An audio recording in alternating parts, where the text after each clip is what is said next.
Ladies and gentlemen, welcome. Today is my distinct pleasure to introduce a man who is recognized. The battle of evolution is only one skirmish in a much larger war. Science simply makes no use of the hypothesis of God. Ask yourself, what has intelligent design given us? Nothing. We cannot accept intelligent design as an alternative scientific theory. They will never accept that we have a better argument. They just pester us and they waste our time.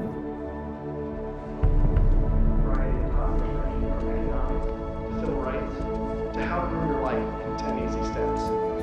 Today, Ben is speaking on the topic that has become increasingly important to him over recent years.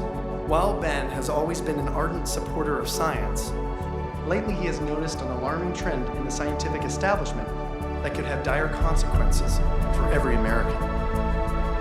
Without further ado, please join me in giving a warm welcome for Mr. Ben Stein. Thank you. Thank you very much. Thank you very, very much. Thank you. Thank you very much, everybody. Thank you very much, gangsters. Thank you very, very much. Freedom is the essence of America. We're talking about freedom of speech, freedom of assembly, freedom from fear, freedom of religion. Martin Luther King said, America is essentially a dream, and he said it is a dream of freedom and equality, and freedom is the way to equality. And America simply would not be America without freedom. In every turning point in our history, the decision has always been about freedom. Freedom is what makes this country great. Freedom has allowed us to create, to explore, to overcome every challenge we have faced as a nation. But imagine if these freedoms were taken away. Where would we be? What would we lose? Well, unfortunately, I no longer need to imagine. It's happening. We are losing our freedom in one of the most important sectors of society, science. I have always assumed that scientists were free to ask any question, to pursue any line of inquiry without fear of reprisal. But recently, I've been alarmed to discover that this is not the case. It all began when I met evolutionary biologist Richard Sternberg in Washington, D.C. His life was nearly ruined when he strayed from the party line while serving as editor of a scientific journal affiliated with the prestigious Smithsonian Museum of Natural History. Your office was over there? That's correct. This here is the West Wing. Directly ahead of us is the West Wing of the Natural History Museum. So now you're not there anymore because you're a bad boy. No, I'm not. No, I was exiled. You're a bad boy. You questioned the powers that be. What was Dr. Sternberg's crime? He dared to publish an article by Dr. Stephen Meyer, one of the leading lights of the intelligent design movement. The paper ignited a firestorm of controversy merely because it suggested intelligent design might be able to explain how life began. As a result, Dr. Sternberg lost his office, his political and religious beliefs were investigated, and he was pressured to resign. The questioning of Darwinism was a bridge too far for many. The mentioning of intelligent design that occurs at the end of the paper was over the top. And I think the intelligent design proponents have raised a number of very important questions. And you wanted to get those questions brought up and discussed. Placed on the table. Placed on the table. People were so upset about it. They were so upset that you could see they had a physical, emotional reaction. Wow. They were saying that Stephen C. Meyer is a well-known Christian, that Stephen C. Meyer is an intelligent design proponent, that Stephen C. Meyer is a Republican. It was all couched in terms of religion, politics, and sociology. The way the chair of the department put it is that I was viewed as an intellectual terrorist. Terrorist. Because of giving the topic of intelligent design some modicum of credibility. What happened to Dr. Sternberg was terrible, but surely it was just an isolated case. I was still pretty skeptical, so naturally I checked in with the head of the Skeptics Society, Michael Shermer. So I can't prove there is no God or Yahweh in your case, any more than I can prove there is no Isis, Zeus, Apollo, Brahma, Ganesha, Mithras, Allah, or for that matter, the flying spaghetti monster. And think about just one thing. Why would the aliens look like this? Well, these are who drew that? bipedal. Who drew that? Skepticism, it's not a position you take. It's just an approach to claims. This one is called the borderlands of science, where sense meets nonsense. Is intelligent design nonsense? Well, it's unproven. So in that sense, it's nonsense. So I would put it in the sort of shaded areas between good, solid science and total nonsense. You know, it's sort of 3/4 of the way toward the nonsense side. But you think, nevertheless, people should be allowed to speak about it and publish papers about it? They are free to write and publish and be heard in public forums and go to conferences just like everybody else does. Well, what if a person published something, say at the Smithsonian, in favor of intelligent design and then lost his job over it? And it had been peer-reviewed, and published, and then he lost his job over it anyway. What would happen? What do you think about that situation? I think that particular situation, there was something else going on. What was going on? I don't know. I mean, I don't know, because I don't know, but I think there had to be something. People don't get fired over something like that. You roll up your sleeves, you get to work, you do the research, you get your grants, you get your data, you publish, and you work your butt off, and that's how you get your theories taught. Well, but wait a minute, what if you try and roll up your sleeves and go to work and work your butt off, and they say, well, we're going to fire you if you even mention the word intelligent design? I don't think that's happening. Where is that happening? George Mason University. Throughout its 50-year history, our mission has remained clear: to prepare a diverse population of students to think and to grow in a climate of unbridled academic freedom. After Dr. Caroline Crocker simply mentioned intelligent design in her cell biology class at George Mason University, her promising academic career came to an abrupt end.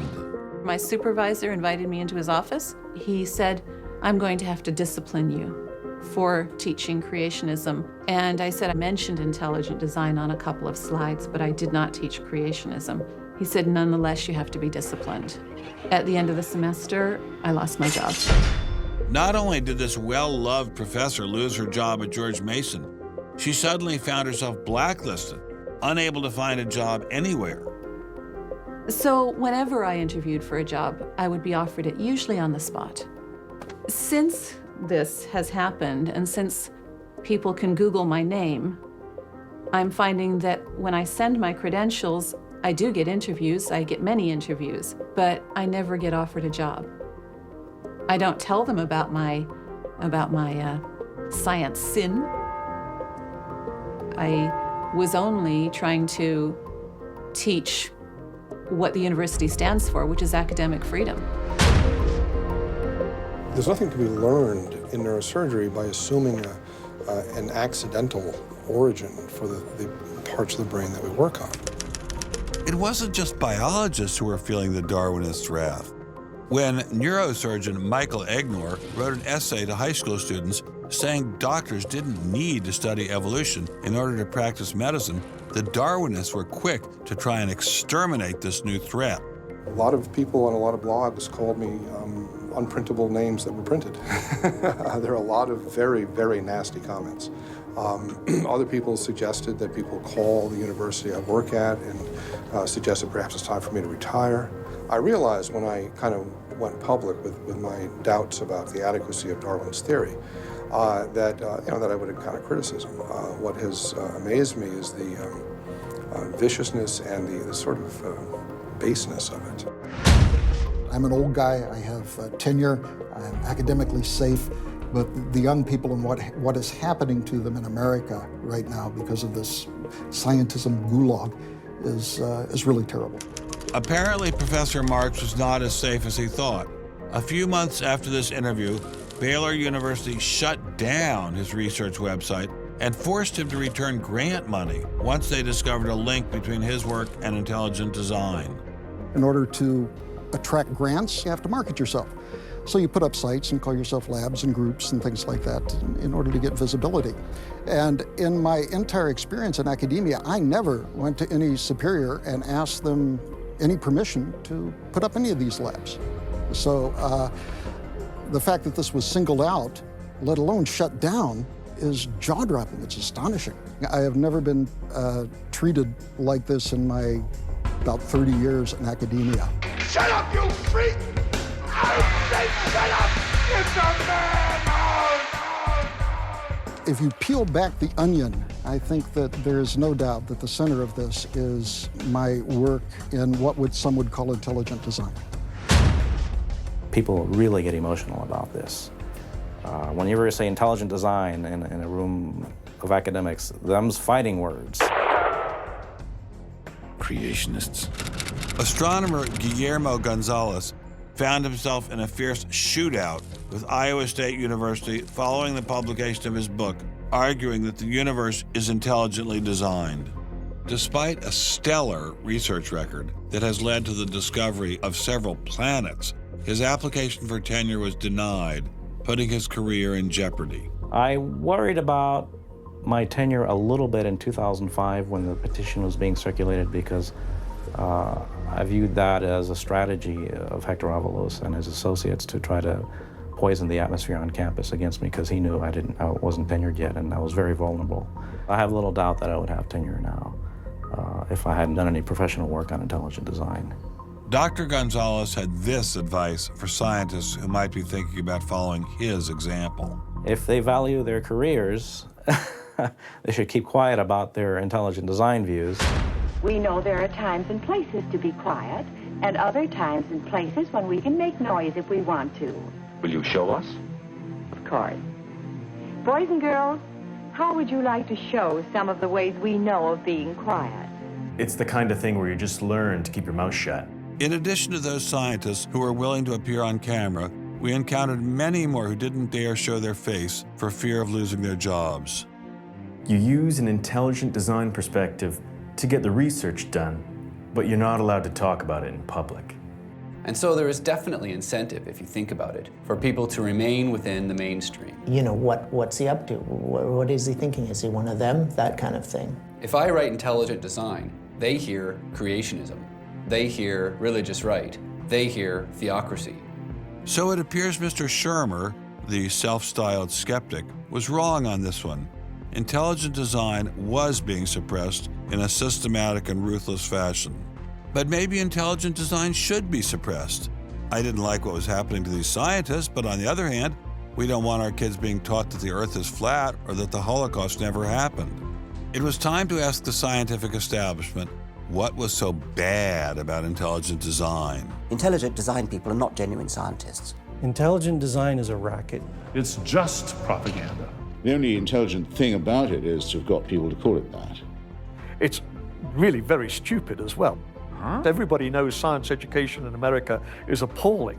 What we don't need at this time is intelligent design in the classrooms. To present intelligent design stunts their educational growth. It stunts their intellectual growth. But what I don't understand is how these animals could have been on Earth millions of years before man. And the Bible says the whole Earth was created in only 6 days. It wasn't just the educational aspects of intelligent design that had scientists concerned. Many suspected the movement masked a much larger agenda. Intelligent design is a set of excuses to squeeze creationism into the classrooms. Get intelligent design in the schools today, and we can have school prayers tomorrow. Any other complaints? Can you imagine anything more boring? The boredom attached to ID is supreme.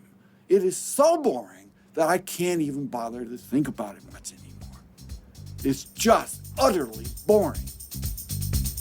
Love is in the air, everywhere I look around. Love is in the air, every sight and every sound. Love was in the air, all right, but none of it was directed toward intelligent design. There seemed to be a lot to hate about ID, and nearly all of that hatred was focused on one place. The people from the Discovery Institute, the people who are doing the intelligent design, they're all varnish and no product. The Discovery Institute is a propaganda mill. It's an institution designed to suck in money from religious investors and turn it into a sanitized, somewhat secular version of the creation story to get it into the schools. If they have a way of understanding nature that's superior to the one that we all are making lots of discoveries using, great. Bring it on.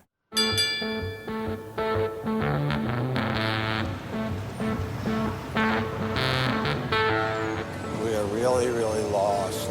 I think it's on 3rd. I think it's on 3rd. I think it's down there. I have no idea where this place is.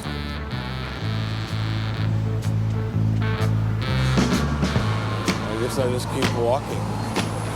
Do you have any idea where the Discovery Institute is? Have you ever heard of that? Never heard of it. Okay, thank you. How are you, sir? I'm good. Yourself? Good. Do you have any idea where the Discovery Institute is? Discovery Institute, not a clue. Discovery Institute. Thank you. It's very kind of you to offer. Welcome to Seattle. Thank you, sir. It's got to be this whole building. Yes, where is the Discovery Institute, please? Discovery Institute on the 8th floor, suite 808. Okay, very good. Aha! Success at last.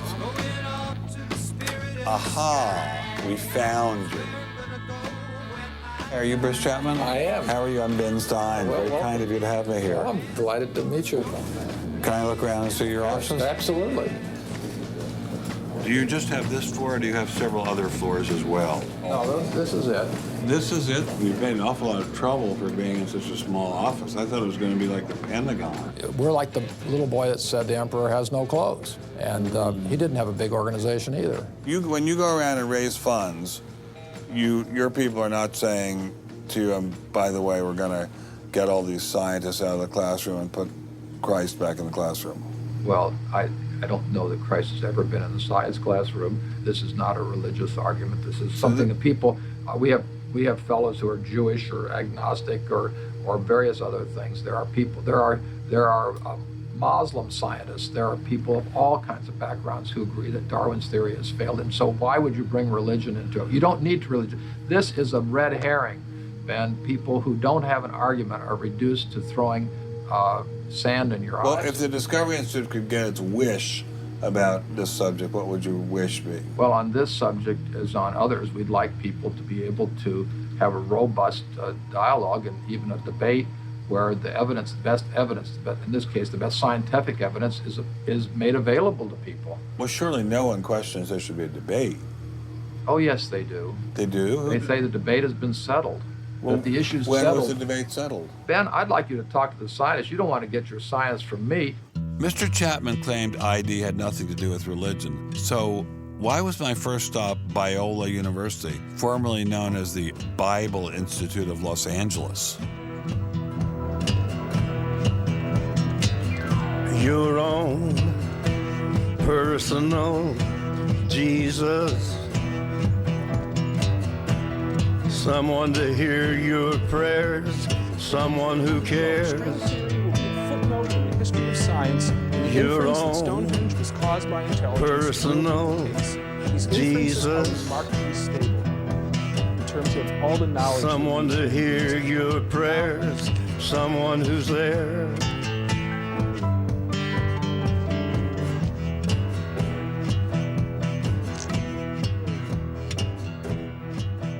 How much money have you ever gotten from Jerry Falwell? $0. How about Pat Robertson? 0. Are you a minister? No. Are you a priest? No. Pastor? No. Youth pastor? Oh, I did teach Sunday school once. Has this all been resolved? I mean, aren't we all Darwinists now? Except for a few cranks like you? Well, it's a funny thing that questions that aren't properly answered don't go away.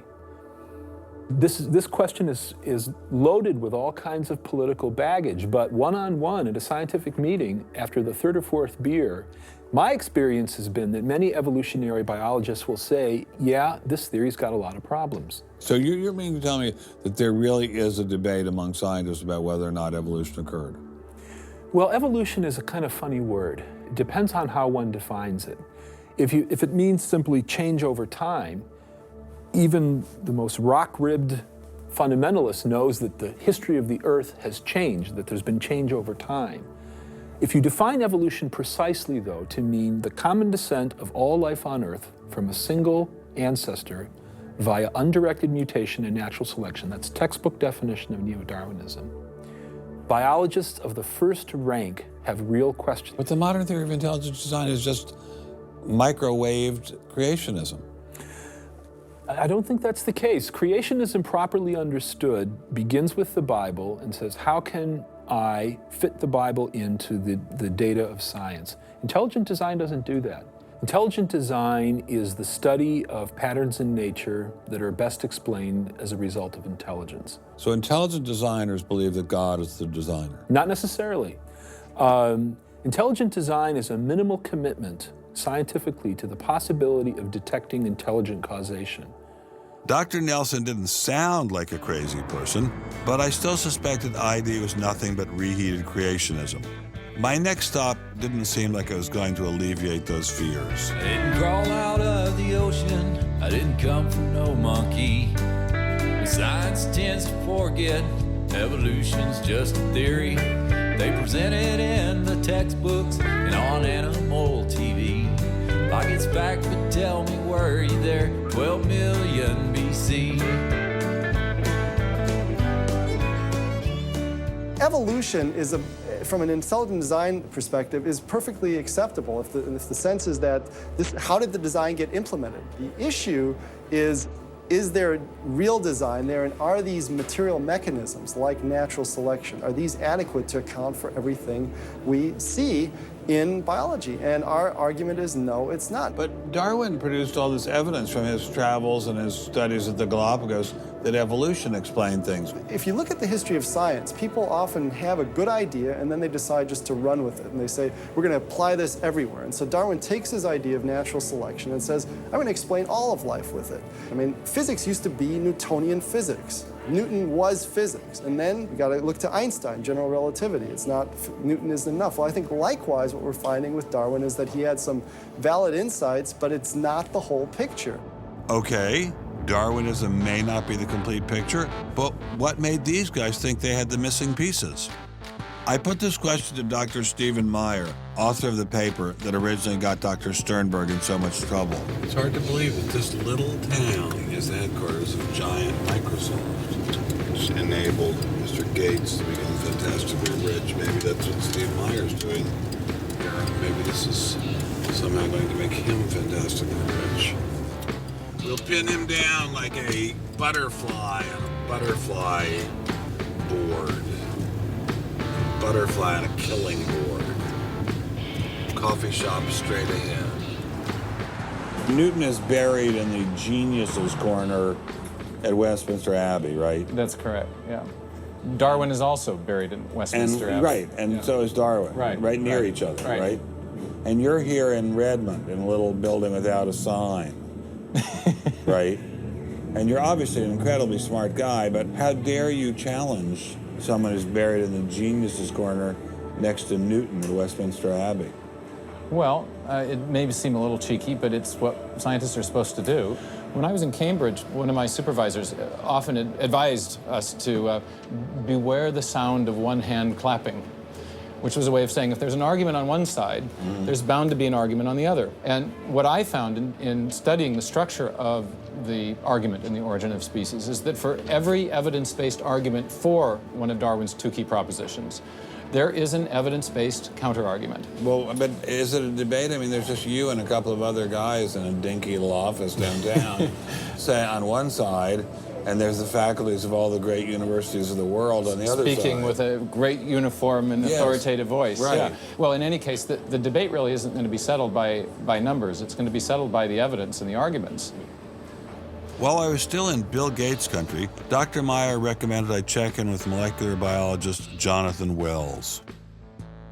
What kind of names do they call you? Creationist. What do you say back to them when they say you're a creationist? Well, I usually don't get the opportunity. What's at stake for you personally here? First of all, I love science. I think the way Darwinism corrupts the evidence, distorts the evidence, is bad for science. Well, the other scientists would tell you to just shut up if you love science, okay? Because you're sort of being a bomb thrower into science. I am upsetting the apple cart, and I think it deserves to be upset in this case. Why? Because the evidence is being distorted to prop up a theory that I think doesn't fit it. Was Darwinism really that bad? Perhaps a change of scenery would give me a fresh perspective. Quand je t'ai vu au coin de la rue, tout est vide, j'ai cru que tous les deux, sous le ciel bleu, nous serions très heureux.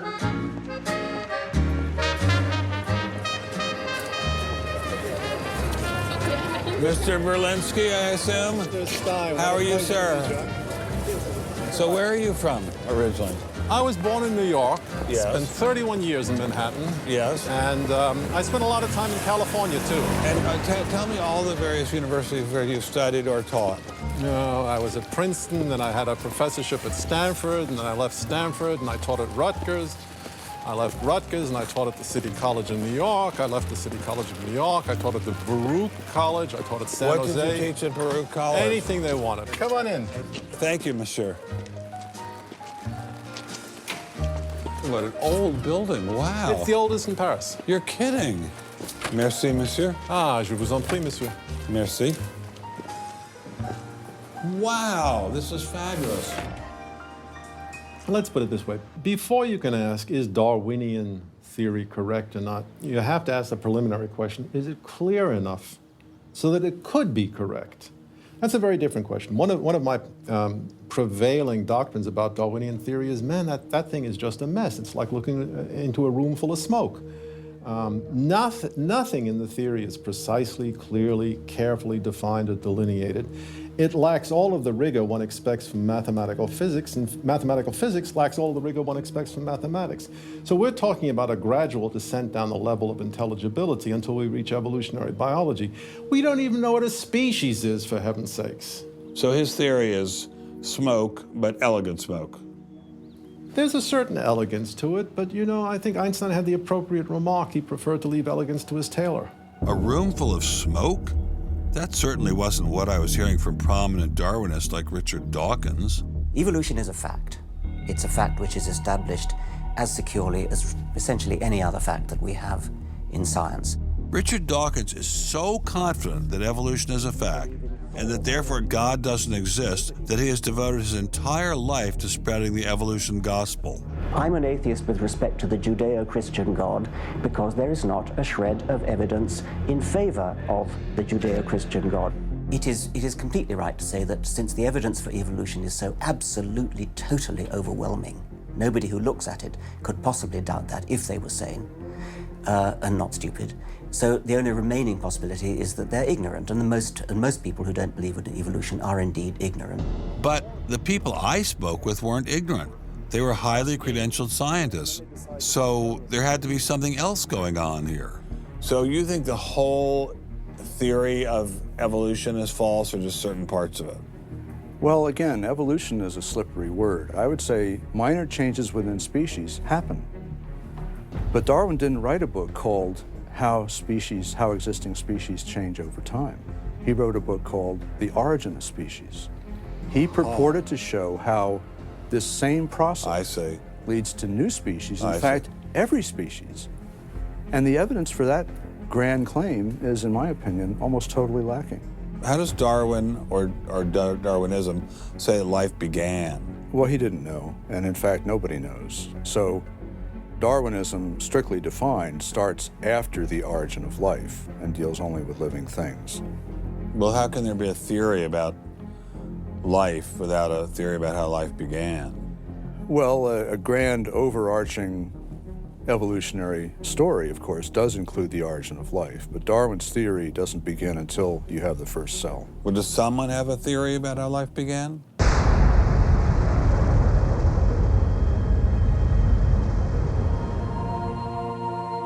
This is the story of a small planet in space called Earth. For a typical Darwinian explanation of how life originated, Dr. Wells directed me toward this documentary. The chemical elements essential for life, hydrogen, oxygen, carbon, and nitrogen, were now in place. What was needed was a way of combining them. Perhaps the energy came from lightning. Whatever it was. Excuse me? Whatever it was, energy managed to arrange these chemical ingredients in just the right way. Whatever it was? I was hoping for something a little more scientific.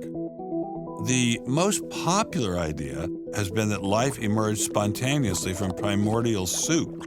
In 1953, Stanley Miller mixed water, methane, ammonia, and hydrogen to simulate the early Earth's atmosphere. Then he ran electricity through it in an attempt to jumpstart life. It's alive! It's alive! It didn't work. While the initial results seemed promising, 50 years later, most serious scientists have abandoned this approach in favor of alternate theories. Prominent Darwinist Michael Roos attempted to explain one of them to me. He wasn't kidding. How did we get from an inorganic world to the world of the cell? Well, one popular theory is that it might have started off on the backs of crystals. My crystal ball. Molecules piggybacked on the back of crystals forming, and that this led to more and more complex. But of course, the nice thing about crystals is every now and then you get mistakes, mutations, and that this opens the way for natural selection. But at one point there was not a living thing, and then there was a living thing. How did that happen? Well, that's just I've just told you. And I don't see any reason why you shouldn't go from very simple to more and more complex to more and more complex. I don't either, but I don't know how you get from mud to a living cell. That's my question. Yes, well, I've told you. I think it was on the back of crystals. On the backs of crystals. On the backs of crystals is at least one hypothesis, yes. So that's your theory, and you think that is more likely and less far-fetched than intelligent design? I think it is. I wouldn't put Ben Stein's money on Dr. Roos's joyriding crystals, but it did make me wonder, what were the chances of life arising on its own? It's been speculated that probably there would have to be a minimum of about 250 proteins to provide a minimal life function. If that's really true, then I think it's almost inconceivable that life could have happened in some simple step-by-step way. Okay, so the simplest form of life requires at least 250 proteins to function. What's so difficult about that? Welcome to the Casino of Life. Who wants to spin for a chance to win? Oh, sure. I'll give it a shot. What do I win? Take a look at this. Huh? How about the world's first single-cell organism? This perfectly aligned string of proteins could be yours. Now, take a spin.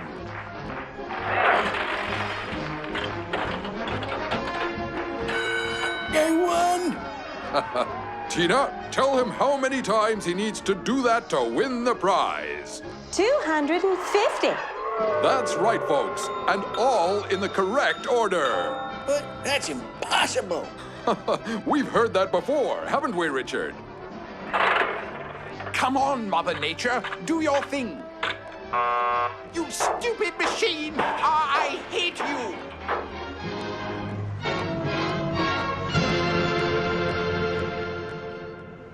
We're talking about something that's staggeringly improbable, roughly 1 in a trillion.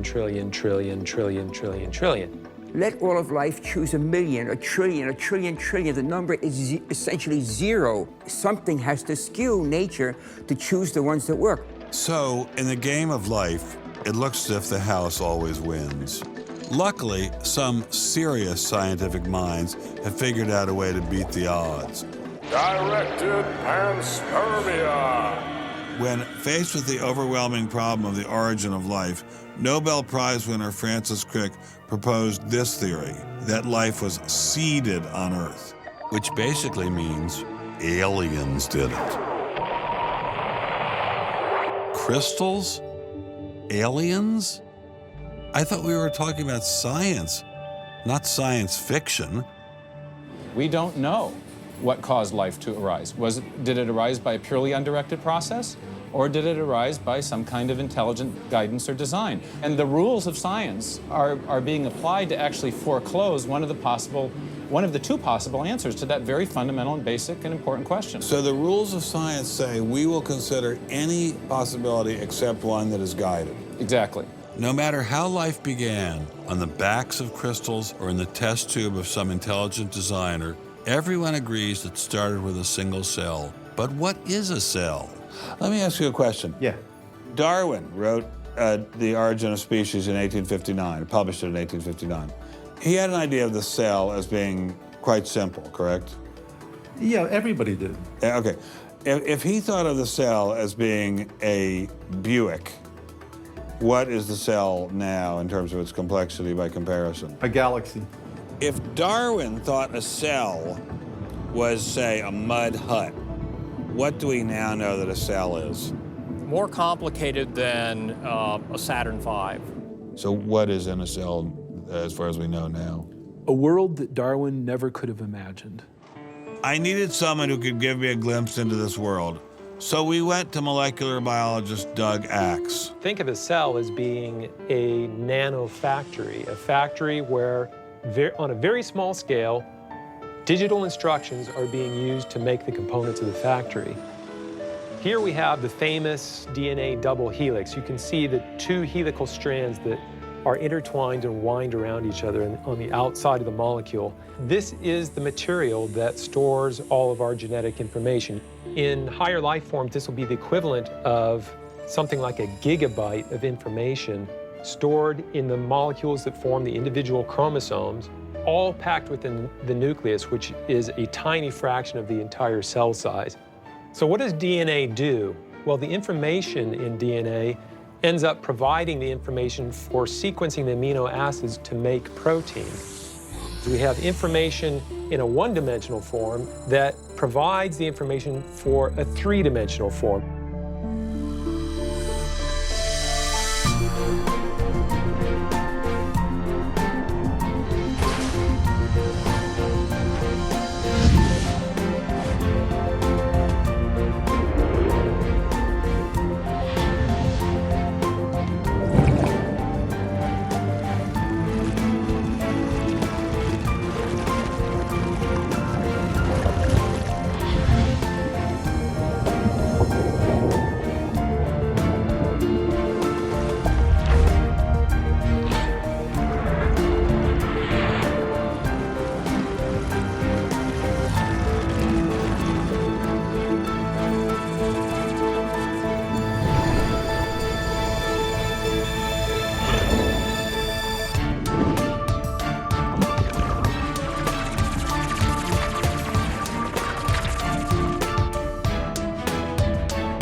I'm finally just beginning to grasp the complexity of the cell. Are there systems within the cell that go well beyond Darwinian evolution? Some type of cellular technology that drives adaptation, replication, quality control, and repair? What if these new mechanisms have massive design implications? Well, I say, so be it. The cell really is like nothing we've ever seen in the physical world. That's got to be firmly grasped. That's not something we can just say, oh, well, it's just a little bit more of the same old, same old. It's not the same old, same old. We are finding is that there's information that's in the cell that cannot be accounted for in terms of these undirected material causes. So there's, it has to be. And so there's some other, so it has to be an information source. So one of the key questions faced by modern biology is, where do you get information from? Well, Darwin assumed that the increase in information comes from natural selection. But natural selection reduces genetic information, and we know this from all the genetic population studies that we have. And where does the new genetic information going to come from? Well, that's the big question. So when we find information in the DNA molecule, the most likely explanation is that it too had an intelligent source. I mean, we need engineering principles to understand these systems, okay? I mean, it's only because of our advancements in nanotechnology that we can even begin to appreciate these systems. But using intelligent design didn't seem to stop the scientists I spoke with, so why all the controversy? Suppose we find, simply as a matter of fact, that our scientific inquiries point in one direction. Which is that there is an intelligent creator. Why should we eliminate that from discussion? Streng verboten? How come? Why? Streng verboten. Very good. What does streng verboten mean? Strongly forbidden. Strongly forbidden. You've got two possible hypotheses. You've got a wall through the middle of through your brain, in effect, through your thinking. You say, well, you can't consider anything on this side of the wall. Only hypotheses on this side of the wall are permissible for consideration. What about academic freedom? I mean, can't we just talk about this? Their reply is that science is not a democratic process. Oh, really? And that there is a consensus view. But wait a minute, we are to subscribe to the wait a second, view. but Darwin challenged the consensus view, and that's how we got Darwinism. If Darwin wanted to challenge the consensus today, how would he do it? Science isn't a hobby for rich aristocrats anymore. It's a multi-billion-dollar industry. And if you want a piece of the pie, you've got to be a good comrade. Scientific ideas. How we get them to you, the people. Every idea must be inspected to ensure that it is safe. All theories must pass through a series of checkpoints. First, the Academy. Getting a controversial theory through the Academy can be dangerous. Few people know this better than Congressman Mark Souder. He uncovered a targeted campaign led by individuals within the Smithsonian and the National Center for Science Education to destroy Dr. Sternberg's credibility. If you want peer reviews, if you want to be published, if you want to go to respected institutions, the core view does not tolerate dissent. There's kind of a, this is the way it is, and anybody who's a dissenter should be squashed. Are you gonna be on my side if I let you up? Sure, Chick, sure. I'm on your side. Just let me up. I'll do anything you say. Souder isn't the only one who has witnessed the Academy's tactics. Journalist Larry Witham has seen similar behavior during his 25 years of covering the evolution controversy. Once you're thick in science, you can't question the paradigm. But if you want to get grants, if you want to be elected to high positions, if you want to get awards as a promoter of public education of science, you can't question the paradigm. People cannot be trusted to form their own opinions. This business about open-mindedness is nonsense. Why is the scientific establishment so afraid of free speech? There is this fear that if one aspect of the theory is closely scrutinized, there's going to be an unraveling. Who are you? Oh, I am the great and powerful Wizard of Oz. I interviewed dozens and dozens of scientists, and when they're amongst each other or talking to a journalist who they trust, they'll speak about You know, it's incredibly complex, or molecular biology is in a crisis. But publicly, they can't say that. Keeping a keen eye on the Academy, our various watchdog organizations. Listen to Eugenie Scott of the National Center for Science Education. The NCSE has been at the heart of virtually every evolution controversy over the past 25 years, vigorously defending the Darwinian gospel. We have had a lot of business, unfortunately, at NCSE in the last few years, because virtually every state in which science education standards has come up for consideration has had a big fight about the coverage of evolution in them. NCSE was started by a group of scientists and teachers who were very concerned because in the late 70s and early 80s there were a lot of attempts to pass equal time for creation science and evolution laws. And clearly this is something that neither scientists nor teachers liked. It wasn't exactly help the creationists are coming, but it's, you know, kind of along those lines. Most scientists just throw up their hands and say, creationists, they drive me crazy, you know, you handle it. We've worked a lot with science education organizations. The most important group we work with is members of the faith community, because the best kept secret in this controversy is that Catholics and mainstream Protestants are okay on evolution. Are you sure about that, Eugenie? Liberal Christians have been fighting with conservative Christians for so long that they'll side with anybody against the fundamentalists. And Eugenie Scott says, well, welcome over. There's a kind of science defense lobby, or an evolution defense lobby in particular. They are mostly atheists, but they are desperately wanting to be friendly to mainstream, sensible religious people. And the way you do that is to tell them that there's no incompatibility between science and religion. But is there really an incompatibility? Can't we believe in God and Darwin? Implicit in most evolutionary theory is that either there's no God or God can't have any role in it. So naturally, as many evolutionists will say, it's the strongest engine for atheism. If they called me as a witness, and a lawyer said, Dr. Dawkins, has your belief in evolution, has your study of evolution turned you towards atheism? I would have to say yes. And that's the worst possible thing I could say for winning that court case. So people like me are bad news for the science lobby, the evolution lobby. By the way, I'm being a hell of a lot more frank and honest in this interview than many people in this field would be. Working hard to keep ideas in check are our friends in the media. Morning, paper. Paper, mister? The tendency of the media is to side with the establishment because they inherently agree with the establishment. Eugenie Scott, my understanding is that there is not a single peer-reviewed article out there that supports intelligent design. Am I wrong? You are not wrong. You are correct.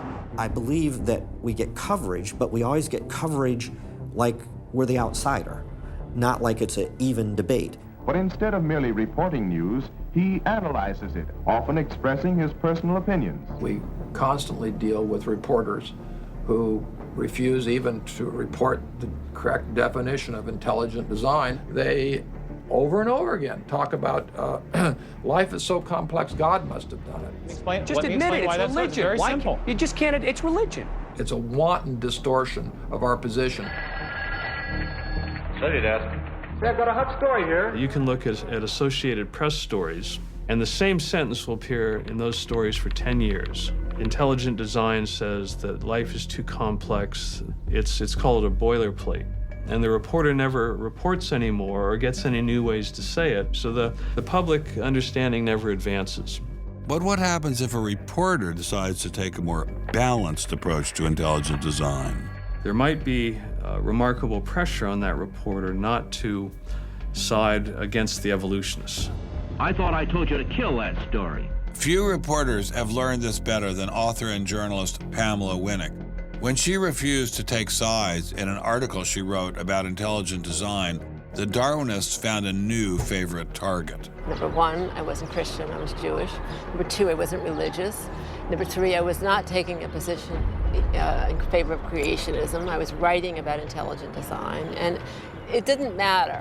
After I wrote that one piece, everything I wrote on the subject was scrutinized. There were hate letters coming into the newspaper. If you give any credence to it whatsoever, which means just writing about it, you are just finished as a journalist. Other journalists we spoke with told similar stories, but didn't dare appear on camera. And now, the presses are ready to roll. When all other checkpoints fail, there is always the courts.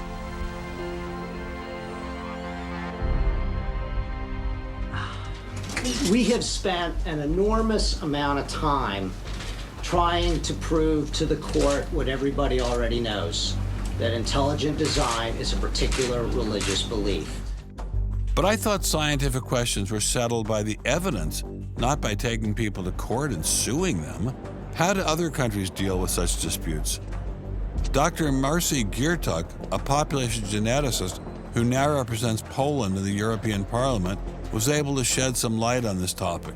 The censorship of teaching criticism of evolution is and always was much stronger in, say, in your country, in the United States, than it ever was in Poland. Why?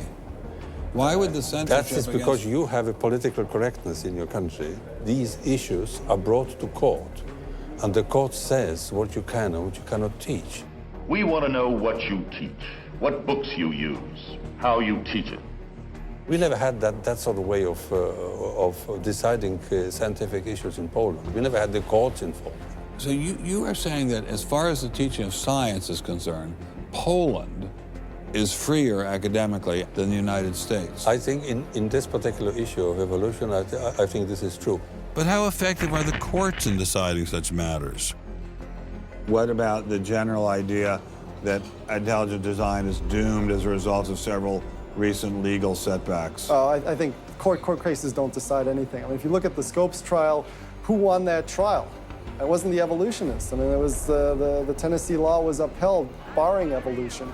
And yet, in the popular imagination, Scopes is the hero. Inherit the Wind, that movie, which is really bogus history based on the Scopes trial, has carried the day. These issues go much deeper than any decision by a judge. The evolution debate does seem to run much deeper than the courts, much deeper even than science.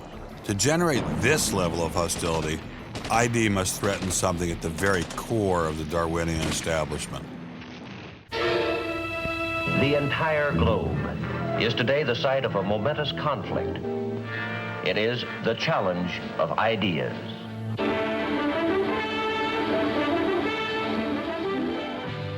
I am Edward R. Murrow. For a little while, I would like to review with you the great conflict of our times, one which demands and must get the attention and the involvement of each one of us. This conflict over the principles of evolution has become a religious war. It really is no longer about scientific investigation. It is total competition with an antagonist who is putting into it everything within his capability. The situation has reached a point where many of evolution's top apologists have switched from defending Darwinism to attacking religion in what they see as a bid to stamp out intelligent design at the source. Richard Dawkins is the best example of this. His recent book, The God Delusion, has sold over 1 million copies worldwide. The God Delusion is my long-expected, long-worked-on full frontal attack on religion. To me, science is about trying to explain existence, and religion is about trying to explain existence. It's just that religion gets the wrong answer. But is Dawkins correct? Are science and religion really at war? For an appraisal of this continuing and protracted conflict, we can go to a reporter who has watched the growing conflict with the perception of a trained military observer. Oxford professor Alistair McGrath, author of The Dawkins Delusion, seemed like the ideal person to answer my question. Richard Dawkins has a charming and very, I think, interesting view of the relationship between science and religion. They're at war with each other, and in the end, one's got to win, and it's going to be science. It's a very naive view. It's based on a complete historical misrepresentation of the way science and religion have interacted. Dawkins seems to think that a scientific description is an anti-religious argument. Describing how something happens scientifically somehow explains it away. It doesn't. But the questions of purpose, intentionality, the question why, still remain there on the table. And I think it was just a catastrophic mistake to have someone like Dawkins address himself to profound issues of theology, the existence of God, the nature of life. He hasn't committed himself to disciplined study in any relevant area of inquiry. He's a crummy philosopher. He doesn't have the rudimentary skills to meticulously assess his own arguments. Genius guy, though. Very smart guy. A little bit of a reptile, but a very smart guy. The opposing point of view in this conflict rests on a fundamentally different vision of man. If you have two distinguished scientists, and in fact you can range many more on each side, as you know, saying exactly opposite things, that's telling me that the conflict is not between science and belief in God. Otherwise, you'd expect all scientists to be atheists. But it's a worldview conflict. It's between scientists who have different worldviews. You've got two competing explanations of the evidence. One says design, one says undirected processes. Both of them have larger philosophical or religious or anti-religious implications. So you can't say that one of those two theories is scientific and the other is unscientific simply because they have implications. Both have implications. People who tell you, for example, that science tells you all you need to know about the world, or that science tells you that religion is all wrong, or science tells you there is no God, those people aren't telling you scientific things. They are saying metaphysical things, and they have to defend their positions for metaphysical reasons. What is being presented to the public is, first comes the science, and then comes the worldview. I would want to argue that that may not be the case, that it may actually be the other way around, that the worldview comes first and is influencing the interpretation of science. My deep regret is some people are so deeply entrenched in their own worldviews that they will simply not countenance alternatives. I'm actually a person of the left. And not even a particularly religious person. I think of myself as a kind of humanist. And I think it's sending a very bad message to religious people who are interested in science, that in some sense, in order to do science credibly, they have to leave their religious beliefs at the door. The founders of early modern science, Sir Isaac Newton, Robert Boyle, Johannes Kepler, Galileo, most of these early scientists all not only believed in God, but they thought their belief in God actually made it easier to do science. You can be religiously motivated and you can do good science. And they have more often gone together than not gone together. Admitting our biases is the best way towards rational discussion, which I would welcome. Rational debate is a nice thought, but it's nearly impossible in the current climate. I'd seen the chilling effect that this unquestioning devotion to Darwinism has had on science, but were there other consequences? No gods, no life after death, no ultimate foundation for ethics, no ultimate meaning in life, and no human free will are all deeply connected to an evolutionary perspective. You're here today and you're gone tomorrow, and that's all there is to it. Dr. Will Provine, professor of the history of biology at Cornell University, gave us another disturbing glimpse into where Darwinism can lead. Oh, I was a Christian, but I never heard anything about evolution because it was illegal to teach it in Tennessee. Dr. Provine's first biology professor changed all that. He started talking about evolution as if it had no design in it whatsoever. And I came up to him and I said, "You've left out the most important part." And he said, "If you feel the same way at the end of one quarter, I want you to stand up in front of the students in this class and tell them this deep lack in evolution." And I read that book so carefully, and I could find no sign of there being any design whatsoever in evolution. And I immediately began to doubt the existence of a deity.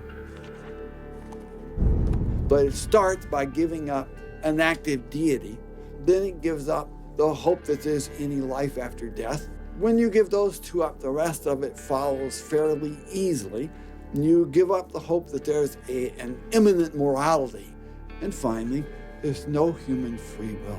If you believe in evolution, you can't hope for there being any free will. There's no hope whatsoever of there being any deep meaning in human life. We live, we die, and we're gone. We're absolutely gone when we die. Dr. Provine is no stranger to the prospect of death. Nearly a decade ago, he was diagnosed with a large brain tumor. Let's suppose my tumor comes back, as it almost certainly will. Well, I'm not going to sit around like my older brother did last year, and he was dying of ALS, Lou Gehrig's disease. He wanted desperately to die, but we couldn't help him die. I don't want to die like that. I'm going to shoot myself in the head long before then. I'm going to do something different. I hope these are empty words for my friend, Dr. Provine, because shortly after this interview was recorded, he learned his brain tumor had returned. I don't feel one bit bad about holding the views that I do. There's not anything in the views I hold that makes me, oh, I wish I had free will, or, oh, I wish there were a God. I don't ever wish that. Dr. Provine's deconversion story was typical amongst the Darwinists we interviewed. Biologist P.Z. Myers, who runs the pro-Darwin anti-religion blog Pharyngula, says science eroded his faith as well. I never hated religion. I found religion quite comfortable, and I liked the people in it. What led to the atheism was learning more about science, learning more about the natural world, and seeing these horrible conflicts with religion. And it was then, when I discovered evolution, when I discovered Darwinism, that I realized there's this magnificently elegant, stunningly elegant explanation, which I didn't quite understand to begin with. When I did understand it, then that finally killed off my remaining religious faith. After hearing these stories, I was not surprised to discover that most evolutionary biologists share Professor Dawkins' views. It appears Darwinism does lead to atheism, despite what Eugenie Scott would have us believe. And if you separate out the ethical message from religion, what have you got left? You got a bunch of fairy tales, right? I think that God is about as unlikely as fairies, angels, hobgoblins, etc. Religion, I mean, it's just fantasy, basically. It's completely empty of any explanatory content. And it's evil as well. Half the people in this country think that drugs is what you have to regulate to make us safer, and half the people think guns, that's what you got to regulate to make us safer. But I always think if you're going to regulate one thing that has the most potential to cause death and destruction, religion. You got to start with religion, and Religion is an idea that gives some people comfort, and we don't want to take it away from them. It's like knitting. People like to knit. You know, we're not going to take their knitting needles away. We're not going to take away their churches. But what we have to do is get it to a place where religion is treated at the level it should be treated. That is, something fun that people get together and do on the weekend and really doesn't affect their life as much as it has been so far. So, what would the world look like if Dr. Myers got his wish? Greater science literacy, which is going to lead to the erosion of religion. And then we'll get this nice positive feedback mechanism going, where as religion slowly fades away, we get more and more science to replace it. And that will displace more and more religion, which will allow more and more science in. And we'll eventually get to that point where religion has taken that appropriate place as a side dish rather than the main course. But will eradicating religion really lead to a modern utopia? Let me try to imagine that. And let's let history be our guide.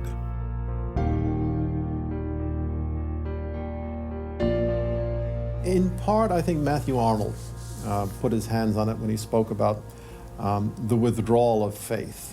There is a connection between a society that has at least a minimal commitment to certain kinds of transcendental values and what human beings permit themselves to do one to the other.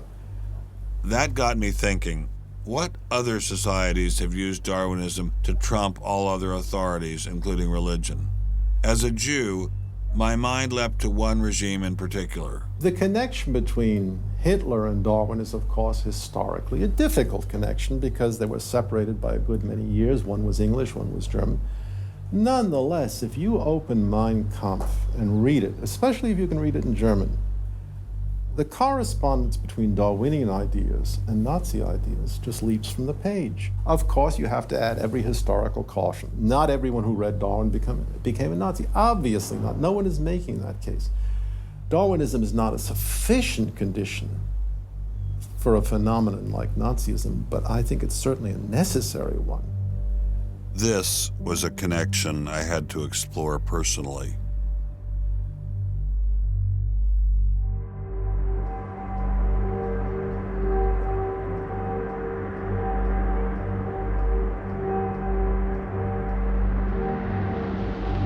American officers arrive at a Nazi institution seized by First Army troops. Under the guise of an insane asylum, this has been the headquarters for the systematic murder.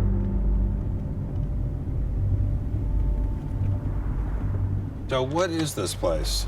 During Second World War, 15,000 people were killed here. Why were they killed? They were killed because they were people with handicaps. Why kill them? What's the point of killing them? People who were not able to work, people who were not able to live by themselves, that they were useless eaters. Useless eaters. And life unworthy of living.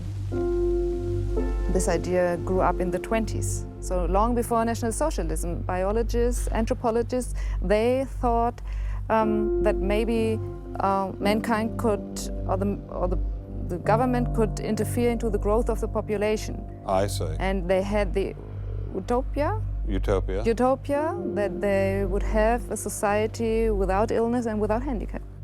Alles Lebensschwache geht in der Natur unfehlbar zugrunde. Wir Menschen haben gegen dieses Gesetz der natürlichen Auslese in den letzten Jahrzehnten furchtbar gesündigt. Wir haben unwertes Leben nicht nur erhalten, wir haben ihm auch Vermehrung gewährt. Die Nachkommen dieser Kranken sahen so aus, die tiefer stehen als jedes Tier.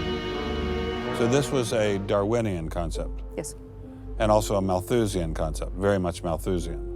Malthusian? Thomas Malthus, who said that there was a shortage of resources, English philosopher, so there was a shortage. Yes, but the Nazis, they relied on Darwin. They relied on Darwin? Yes, Darwin and German scientists.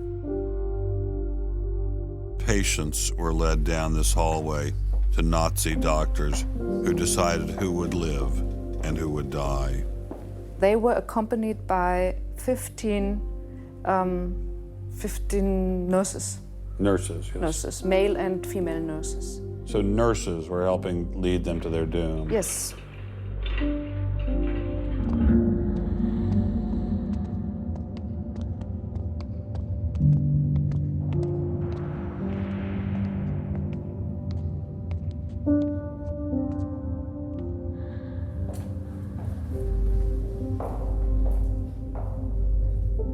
So were the prisoners told they were taking a shower? Yes, they were taking a shower, and here was 1 or 2 showers. So how many people were brought into this room? 60 to 70.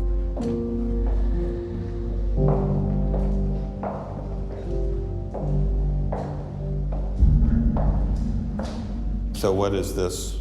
This is the dissection table. Do you ever think to yourself, the sane ones were the ones lying here having their brains removed? The insane one was Dr. Gorgas and all the other people did? No, I don't think that, because I think those people who killed here, they were very sane, because they had their purposes. They had purposes? Yes. I don't think they were insane.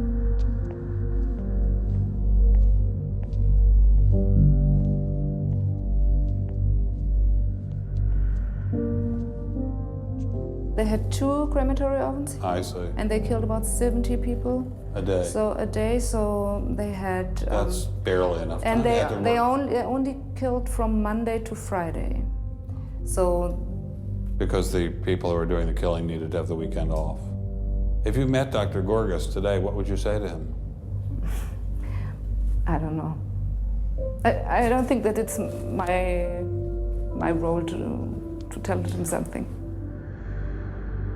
It's difficult to describe how it felt to walk through such a haunting place, to know that these cold stone and tile walls were the last things the victims of Hadamar ever saw. I wanted to explore this connection further, so I met with the author of From Darwin to Hitler, Dr. Richard Weikart. Hitler and many of the physicians that carried out this program were very fanatical Darwinists, and particularly they wanted to apply Darwinism to society. Was wir uns unter der deutschen Jugend der Zukunft wünschen, ist etwas anderes, als was die Vergangenheit sich gewünscht hat. Wir müssen einen neuen Menschen, auf das unser Volk nicht an den typischen Degenerationserscheinungen dieser neuen Zeit zugrunde geht. Many of these people in the 19-teens, 1920s who were putting forward some of these ideas about racism were considered the leading scientists. These were Darwinists who were taken seriously by fellow academics. It's not to say that all academics believed it. These leading academics, were there any of them who were Americans? There were plenty of Americans who were saying similar kinds of things. Not only were Americans saying such things, they were pioneers in this fledgling science known as eugenics. They thought they could help evolution along by sterilizing the so-called feeble-minded and prohibiting them from getting married.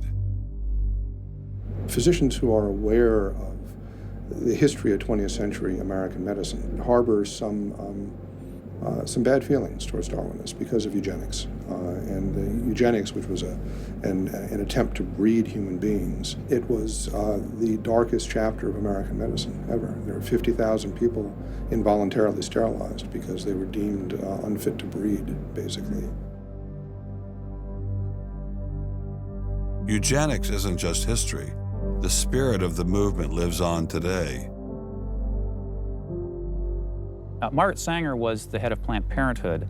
She was a very fanatical in her promotion of eugenics. In fact, Planned Parenthood was all about birth control for the impoverished and lower classes to try to help improve the species.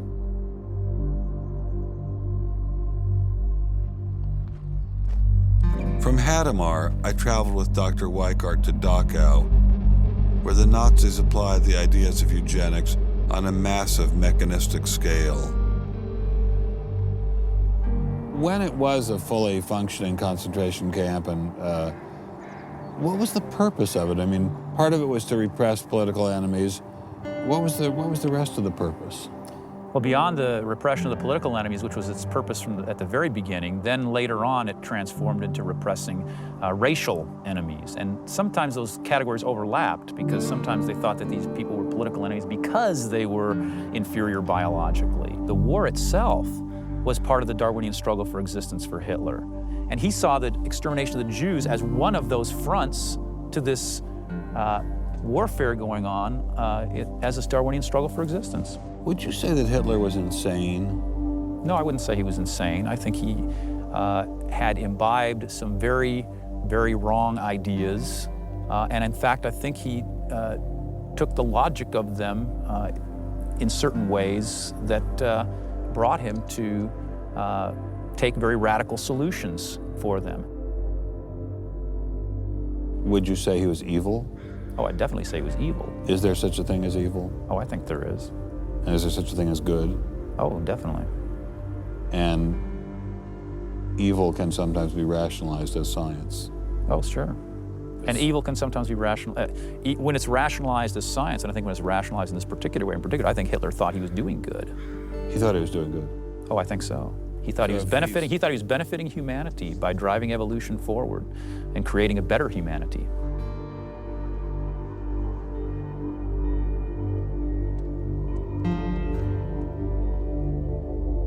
Before leaving Dachau, I stopped by the memorial commemorating the thousands of Jews who were killed there in excruciating conditions. I know that Darwinism does not automatically equate to Nazism. But if Darwinism inspired and justified such horrific events in the past, could it be used to rationalize similar initiatives today? There's a good German expression, so fängt es immer an. I mean, it always begins in the same way. Something to remember in the context of United States discussions of euthanasia and abortion. It always begins in the same way. There seems to be an excellent argument for getting rid of useless people by killing them. Or at least it seems excellent to the people advancing the argument. It's the love affair with death and, the euthanasia and this movement going on, which I find appalling. And the idea is that, immediately rid our society of anybody who might be a drain, and think of people in economic terms. And I think that's where some of the Darwin fits in, actually. It's just a devaluing of human life. First of all, if you take seriously that evolution has to do with, the transition of life forms, and that life and death are just natural processes, then one gets to be liberal about abortion and euthanasia. All of those kinds of ideas seem to me follow very naturally from a Darwinian perspective, a deprivileging of human beings, basically. And I think that people who want to endorse Darwinism have to sort of take this kind of viewpoint very seriously. And when we see an elite, and it is an elite that controls essentially all the research money in science, saying there is no such thing as moral truth, science will not be related to religion. I mean, it's essentially official policy of the National Academy of Science that religion and science will not be related. I mean, hey, that cuts off a lot of debate, doesn't it? What's going to happen if this doesn't change? Well, I think we're watching it happen, aren't we? I needed time to think, so I traveled to the birthplace of this idea.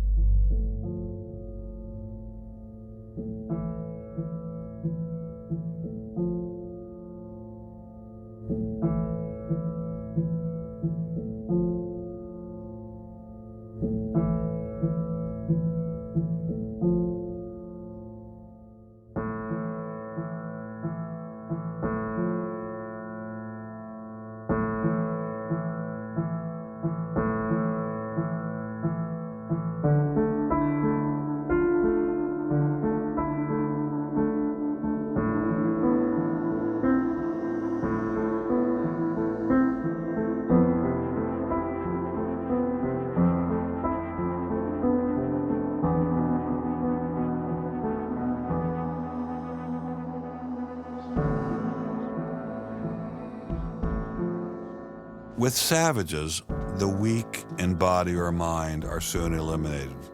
We, civilized men, on the other hand, do our utmost to check the process of elimination. We build asylums for the imbecile, the maimed, and the sick. Thus, the weak members of civilized societies propagate their kind. No one who has attended to the breeding of domestic animals will doubt that this must be highly injurious to the race of man. Hardly anyone is so ignorant as to allow his worst animals to breed. Charles Darwin, The Descent of Man, 1871.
Throughout the Cold War in Germany, there was this wall erected to keep ideas out.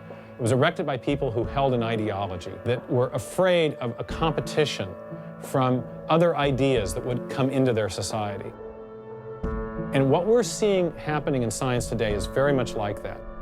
But I think that's just a strategy for protecting a failing ideology from competition. America didn't become the great nation that it is by suppressing ideas. It progressed by allowing freedom of speech and freedom of inquiry.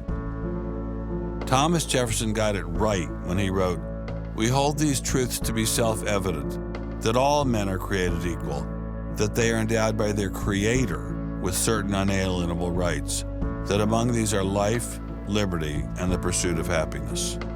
Hundreds of thousands of Americans have given their lives to protect these values, but now they're under threat once again. It wasn't just scientists who were being expelled. It was freedom itself, the very foundation of the American dream, the very foundation of America. If we allowed freedom to be expelled in science, where would it end? The Darwinian establishment is so massive and so entrenched, it appears impenetrable. I couldn't bring it down myself, but I could at least confront those who had expelled the scientists I'd met. What would you say if you had Eugenie Scott sitting next to you? What would you say to her? I would ask her, by what authority does she and those like her presume to declare what is and is not science? You know, he's sort of made himself martyr of the day. They've gotten a lot of mileage out of, poor Rick Sternberg. And we got lip service from the leadership of the Smithsonian, but I didn't feel they ever followed through. We went into the Smithsonian looking for answers, but we ran into the same stone wall as Congressman Souter. We're not authorized to do this, Mr. Stop. Come on down to the office, please.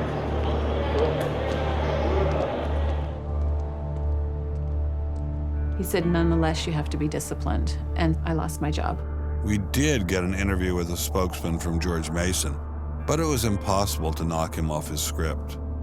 Her contract was not renewed. It was simply not renewing her contract, which she's satisfied. Her contract was not renewed, had nothing to do with the controversy of that topic of intelligent design. I have never been treated like this in my about 30 years in academia. We received a similar reception at Baylor University. They refused to admit that what had happened to Dr. Marks had anything to do with ID. Certainly the conversations I've had, this has not, the intelligent design situation has not been the thrust of the conversation. It's a procedural issue, and that's the way we dealt with it. Funny, that's not how Dean Kelly put things in his original email to Dr. Marks.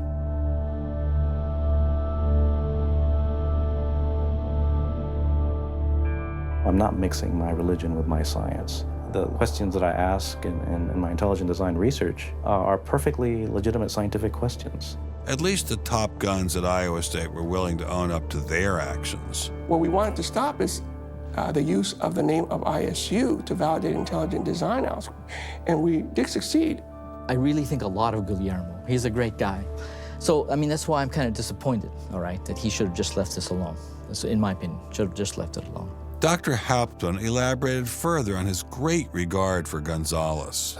This is quoting an email from you to Mr. Avalos. You say, "Sometimes it is just best to ignore idiots," in reference to Guillermo. And then the religious nutcases should be challenged at every opportunity. Yeah, because, for example, you... in that case, I'm thinking more of, say, the creationist crowd who claims that God put all the animals on an ark and that's it, all right? That's where all of our animals came from today. That's crazy, okay? You shouldn't be insulting even children with that kind of thing. So these are the idiots, all right? They've always been around. They've always been around. Going after the perpetrators in each of these cases wasn't getting me anywhere. So I reconnected with Dr. Berlinski and Dr. Schroeder to see if they had any advice.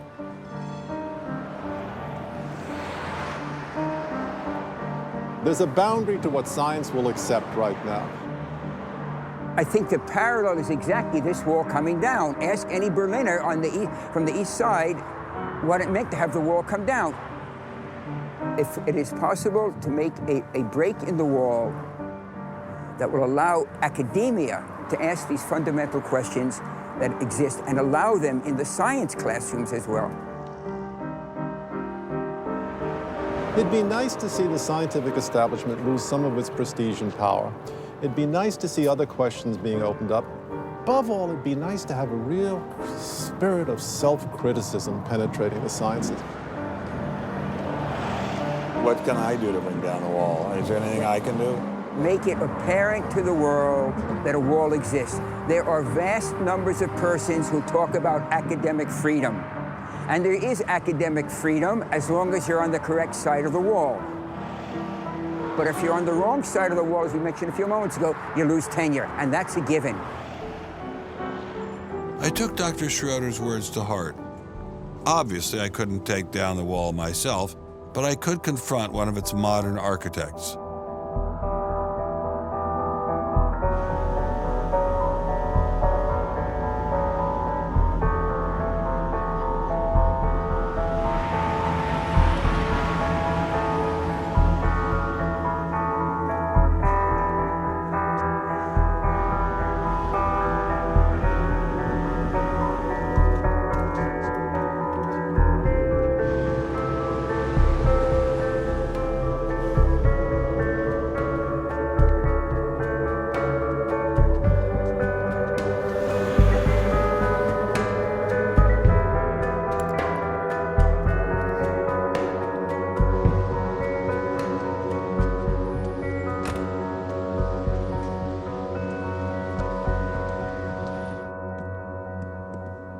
Hello, Professor Dawkins. How are you? I'm Ben Stein. I'm so sorry to keep you waiting. How are you? Fine, thank you. You have written that God is a psychotic delinquent invented by mad, deluded people. No, I didn't say quite that. I said something rather better than that. Oh, well, please tell us what you said. Please tell us what you said. Well, I would have to read it from the book. No, please. The God of the Old Testament is arguably the most unpleasant character in all fiction. Jealous and proud of it, a petty, unjust, unforgiving control freak, a vindictive, bloodthirsty ethnic cleanser, a misogynistic, homophobic, racist, infanticidal, genocidal, filicidal, pestilential, megalomaniacal, sadomasochistic, capriciously malevolent bully. So that's what you think of God? Yeah. How about if people believed in a God of infinite lovingness and kindness and forgiveness and generosity, sort of like the modern day God? Why spoil it for them? Why not just let them have their fun and enjoy it? I mean, I don't want to spoil anything for anybody. I write a book, people can read it if they want to. I believe that it is a liberating thing to free yourself from primitive superstition. So religion is a primitive superstition? Oh, I think it is, yes. So you believe it's liberating to tell people that there is no God? I think a lot of people, when they give up God, feel a great sense of release and freedom. Why do you think that? I mean, what's your dad? What's your scientist? What's your data? I think, well, I've had a lot of letters saying that, and I've... There are 8 billion people in the world, Dr. Dawkins. How many letters have you had? No, I haven't done that. That's quite true. Professor Dawkins seemed so convinced that God doesn't exist that I wondered if he would be willing to put a number on it. Well, it's hard to put a figure on it, but I mean, I put it as something like, 99% against or something. Well, how do you know it's 99% against, say, not 97%? No, I did. You asked me to put a figure on it, and I'm not comfortable putting a figure on it. I think I just think it's very unlikely. What? But you couldn't put a number on it? No, of course not. So it could be 49%. Well, it would be. I mean, I think it's unlikely, but it's quite far from 50%. How do you know? I don't know. I mean, I put an argument in the book. Well, then who did create the heavens and the earth? Why do you use the word who? You see, you immediately beg the question by using the word who. Well, then how did it get created? Well, by a very slow process. Well, how did it start? Nobody knows how it started. We know the kind of event that it must have been. We know the sort of event that must have happened for the origin of life. What was that? It was the origin of the first self-replicating molecule. Right, and how did that happen? I told you we don't know. So you have no idea how it started? No. nor has anybody. Nor has anyone else. What do you think is the possibility that intelligent design might turn out to be the answer to some issues in genetics or in evolution? It could come about in the following way. It could be that at some earlier time, somewhere in the universe, a civilization evolved by probably some kind of Darwinian means to a very, very high level of technology and designed a form of life that they seeded onto, perhaps this planet. Now, that is a possibility and an intriguing possibility. And I suppose it's possible that you might find evidence for that if you look at the details of biochemistry, molecular biology. You might find a signature of some sort of designer. Wait a second. Richard Dawkins thought intelligent design might be a legitimate pursuit? And that designer could well be a higher intelligence from elsewhere in the universe. Well, but that higher intelligence would itself have had to have come about by some explicable or ultimately explicable process. It couldn't have just jumped into existence spontaneously. That's the point. So Professor Dawkins was not against intelligent design, just certain types of designers, such as God. So the Hebrew God, the God of the Old Testament, he doesn't exist in your view? Certainly. I mean, that would be a very unpleasant prospect. And the Holy Trinity of the New Testament, nothing like that. Do you believe in any of the Hindu gods? Like Vishnu? How can you ask such a question? You don't, right? How could I? I mean, why would I, given that I don't believe in any others? You don't believe in the Muslim God? No. I mean, why do you even need to ask? Well, I just wanted to be sure. So you don't believe in any God anywhere? Any God anywhere would be completely incompatible with anything that I've said. I assume. Yeah. I just wanted to make sure you don't believe in any God anywhere. No. What if after you died you ran into God? He said, "What have you been doing, Richard? I mean, what have you been doing? I've been trying to be nice to you. I gave you a multi-million-dollar paycheck over and over again with your book, and look what you did." Bertrand Russell had that point put to him, and he said something like, "Sir, why did you take such pains to hide yourself?" But if the intelligent design people are right, God isn't hidden. We may even be able to encounter God through science, if we have the freedom to go there. What could be more intriguing than that?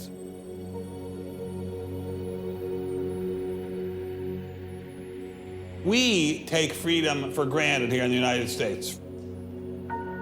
Freedom is what this country is all about. And a huge part of freedom is freedom of inquiry. But now, I'm sorry to say, freedom of inquiry in science is being suppressed.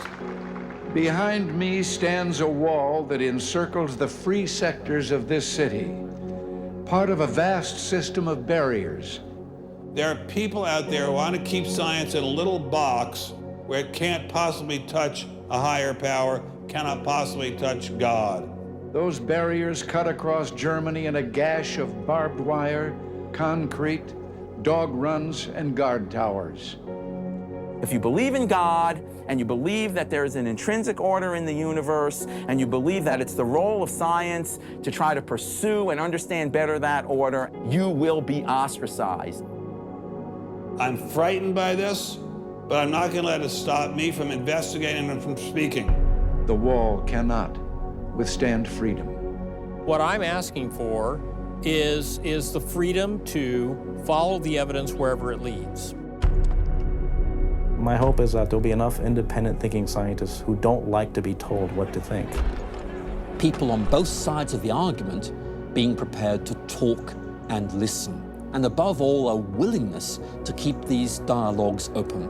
It might allow a lot of very good scientists to be scientists who aren't being allowed to be scientists right now. I don't care what they end up as being. I don't care if they end up being religious, a young earth creationist. If they have thought their way through the issues and get there, I'm all for them. And why do I think we're going to win in this struggle? Because truth-crushed earth will rise again. To find out what's true has a value all of its own. If it has additional good consequences, so be it. because no lie can live forever. And I believe that science gives us one perspective on the world, and our religious insight gives us another perspective on the world. And by putting the two together, they will see more deeply and more truly. And if we will stand up for freedom, Freedom is the victor. and if we all do that, we will overcome.